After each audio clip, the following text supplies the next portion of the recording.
Let me just introduce myself. Ding Li have already done most of it.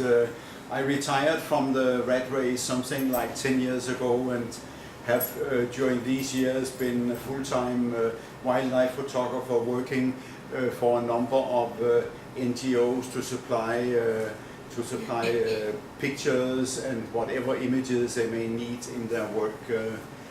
I think there's been 2 or 3 highlights during those 10 years. The first one was our first publication, a visual celebration of giant pandas. This was a book we published in 2012, and all the royalties and proceeds went to WWF. We sold at that time, within less than 2 years, we sold the whole print, which was 3,000 copies. So this was actually a very encouraging beginning. After that, we started a much more ambitious project, and very early on we knew that we needed a lot of help, and we actually got Ding Li to be the contributing editor, and without him we could not have finished it. It was a huge task. The pictures was taken in Borneo over a period of 9 years. I think we covered 350 illustrations, 450 pages. It's the most comprehensive collection of photos that has been published on the wildlife on Borneo, and we were actually very pleased with the end result. But it took, as I said, 9 years for the photos, and the research and writing took another 2 years. So this was really a very big project. We worked with a very small team, so there was Ding Li, Fanny and I, and then we had a designer and a layout, and we had somebody to do the proofreading. So it was a very tiny team, which I think that's the way we like to work. So this was published in 2016. So that brings us to the next book, which Ding Li have just introduced. Also here we had the pleasure to work with Ding Li, who is a very critical editor, which is necessary when he works together with Fanny and I. But really, it is good to get somebody with a scientific background. We started with the concept of the book some 7 years ago when we talked to the CEO of BirdLife International, but it was only in 2015 that we sort of got the concept more firm. So we actually started to do the writing and the research for the book end of 2015. Together with BirdLife, we said we want to cover their Forest of Hope, and we nailed it down to 8 Forests of Hope in 8 different countries in Asia. And there was 2 main purposes for the publishing of the book. The first one was in order to raise money for BirdLife International. But I think just as important, it was also to spread the news about the excellent conservation programs that actually exist in Southeast Asia. We have all read in the papers and on the web, there are tons of negative news. It's all negative news. Habitats are being lost, species are being lost, and the problem with all that negative news is it doesn't engage people. If you want to engage people, you have to tell them positive stories that they can identify with, and I think that's one of the problems that Fanny and I see within the conservation world, that there are really dozens and dozens of excellent projects out in Asia and all over the world, but nobody knows about it. So the second objective for the book was to isolate those success stories in those 8 Forests of Hope, so we can get more people to know about the excellent efforts that actually work out there, and through that engage people more. The basis for the book, we have we have distilled information from around 100 scientific studies, some of the most recent studies that have been done in the area. The issue with a lot of scientific studies is that very few people read them, so we have actually tried to extract the information and present it in a way so it is more digestible also to normal human beings. So let us go. This is the 8 different locations for. We started up Nepal, Sri Lanka, India, Vietnam, Cambodia, Malaysia, Indonesia, and in the east, Luzon Island in the Philippines. So that was basically the 8 Forest of Hope that BirdLife International, together with their country partners, have been working with. We decided we wanted to conclude the traveling within 12 months, which in itself was not a big deal. We had 12 months and only 8 countries. This was quite doable.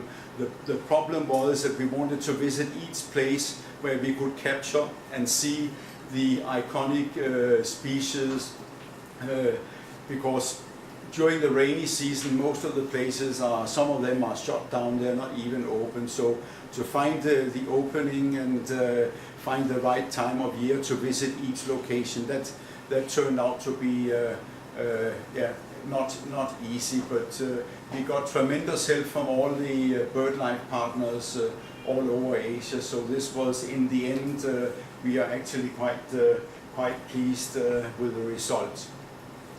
We have covered, let me see, there's around 130 illustrations in the book. We have covered 90 odd species in the book that was either endangered, critically endangered, or endemic to that particular country. So we have actually covered a lot of very rare species that normal people would not come across even when they visit these particular locations.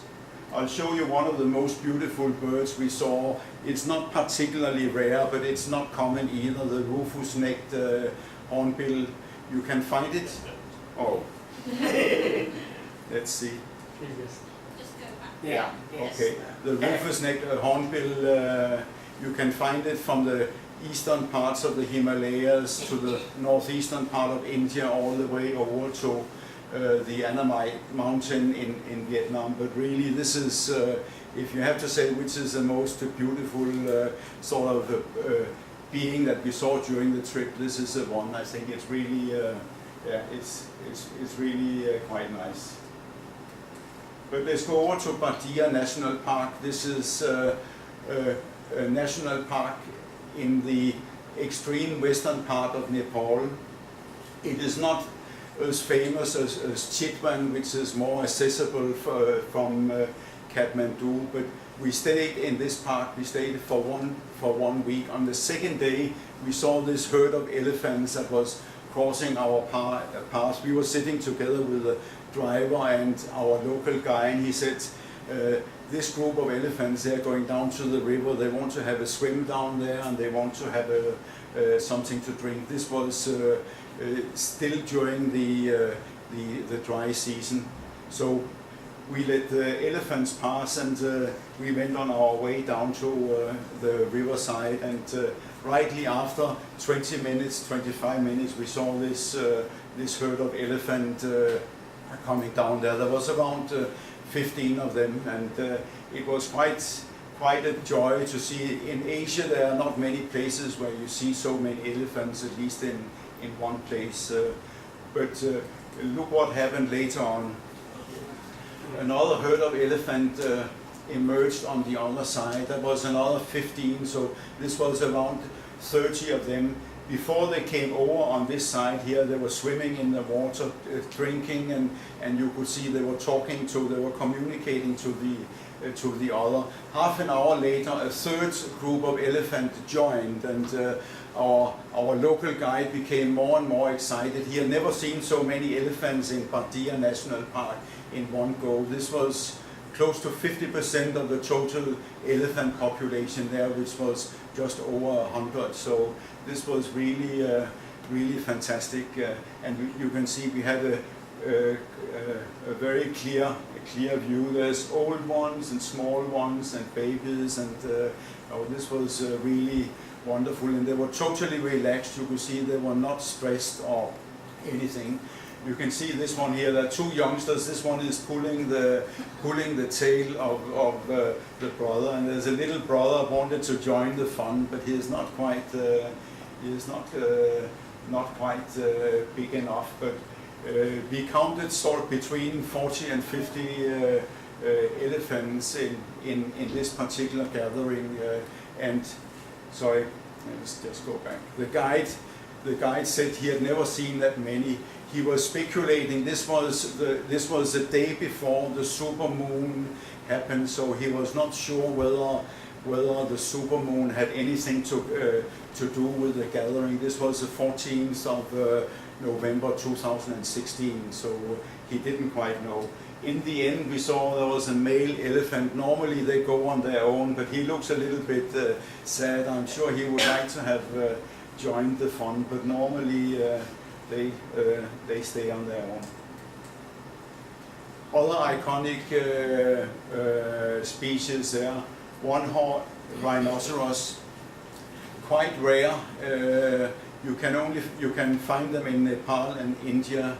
In Nepal, in the eastern part in Badia, where this one was taken during the communist insurgency, the entire population was almost wiped out. But between 2008 and 2016, the population in Badia has increased from, let me see, from around 20 to 29. So it is increasing, and they have plans that they want to transfer another 25 one-horned rhinos from Chuah National Park to Badia in order to strengthen the gene pool here, which is definitely a good idea. Another iconic, the gharial fish-eating crocodile, the rarest of all crocodiles. There's only around 200 adults left in the world. You can find them in 2 locations in Nepal and around 4 or 5 locations in India. The male has this funny nose, which you cannot see on the female. Normal crocodiles, when they go on land, they can actually lift the whole body up and walk. This fellow, the legs are a little bit shorter, so it's sort of sliding. It cannot lift up the whole body, so it prefers to stay in the water, as we can see here. Also critically endangered. Bengal tiger is also, this is the biggest success story in Nepal. 8 years ago there was around 20 inside Badia National Park. Today there's 56, so this is probably one of the best sort of conservation stories as far as tigers, at least that I know. So now there is around 56. I wonder how many the national park, how many they can actually carry, because this is actually a huge increase. Let us move over to Sri Lanka. This is a talk macaque, the only species of macaque in the country. You can see it has. I have not done anything with Photoshop. The toupee is there. This is quite natural, and all the makeup is like you find it in the wild. But I think it looks quite special. It is not in the right places in Sinharaja. It is quite easy to see, but you can see it's still endangered, and it is endemic. Many of you will know Sinharaja because it's the best place if you want to. Sorry. Yeah, if you want to see endemic bird species, if you stay there for 5 days or a week, you can see 20 plus endemic species out of the 30 endemics that you find in Sri Lanka. So for birding, this is absolutely a very interesting place. You can see the Sri Lanka magpie. Sorry, let us see. Frog mouse, it's not entirely endemic. You can also find it in some small parts in the southern part of India. The red-faced macaw, very, very unusual and very difficult. Normally they are all hidden, and we were very lucky that we got at least one shot out in the open. But you can see the red face. This is quite a special bird. Green-billed cuckoo, also not so often seen. The Sri Lanka's birdfowl, quite difficult to see, very shy, and Sinharaja is probably the best place to see it. Also endemic. The most special of them all is the Serendip Scops owl. It was only described to science in 2004, but in the prior 10 years. People have been struggling to get more information. For 5 years they had identified a different owl because the call was totally different, but nobody could see the owl. It's only this big, so nobody could see it. Another 2 years they got a photo of it. Another couple of years they actually managed to get enough information for a scientific description. And this was the first real new bird that was discovered in Sri Lanka since 1868, I think it was. So this was a very big news. They are still discovering other species of animals, rodents and amphibians, and there's a whole eastern part of the forest reserve that is not very explored. So I'm sure we will get lots of interesting news from Sri Lanka from this particular locations. Let us move over to Cambodia.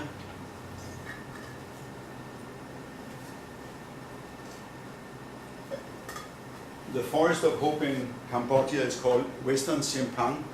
It is in one of the remotest corner of the northeastern part of Cambodia, bordering up to Laos.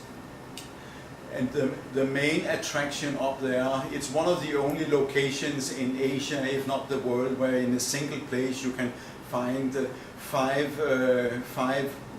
critical endangered birds, and they are all breeding there as well. So this is not very often, and we went there during the dry season, and in order to capture the bird, we had to build a number of hides. You can see here, this is not entirely finished, right, but we actually built 7 of them in 7 different locations in order to have the best chance to capture those birds we wanted to photograph. So the daily routine during those 7 days, we had to get up at 4 o'clock in the morning. We arrived at the site around 5:30. And then the last 1.5 kilometer, we had to walk to the hide in order to not to make any noise. This was all pitch dark. Inside the hide, you had to close, so there was no door behind. And then in pitch dark, you had to put the camera equipment together, so you were ready for 6:30, 7 o'clock when we could start to photograph.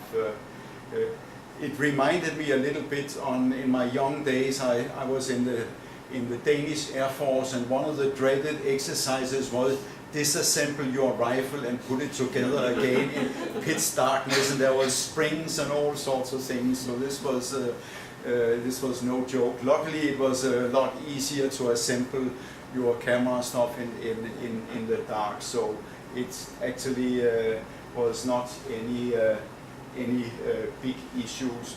The advantage here, of course, when you have a natural hide, you could stay quite close to your target birds. So some of them were all. I had a 600 millimeter lens, so all of them were almost full frame. Some of the birds were actually too close, so but you never know that in advance. But I'll just show you some of the captures that we did.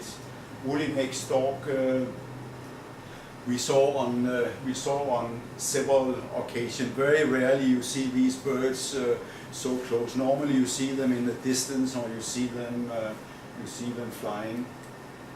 Black-necked stork, female black-necked stork, fantastic plumage, also quite common. We saw them on a couple of occasions. This is one of the rare ones, white-shouldered ibis, critically endangered. Global population is probably around 1,000. Inside Western Sempang there is around 400. So this is the best, or this is their strongest stronghold they have. But really a fantastic bird. This was taken sort of at 10 meters distance. Quite amazing. Here you can see it's fishing. Near the watering hole, they were mainly going lots of small frogs. If they were not in the water, they were hiding inside the mud. But these fellows, they knew how to catch them. Here you can see there can be quite a few. We have the lesser adjutants. There's 3 of them. Woolly-necked stork, and there's a white-shouldered ibis there. So at times it could be quite crowded, but they were doing this in a quite peaceful way. This is a giant ibis. This was the rarest of them all. Globally, there's only around 200 in the world. So this was really a super catch, and you can see this close. This is a full frame, so this is taken at a distance probably of less than 10 meters, right? So you can see if it had been half a foot taller, I wouldn't have been able to fit the head in. It's just around 1 meter tall.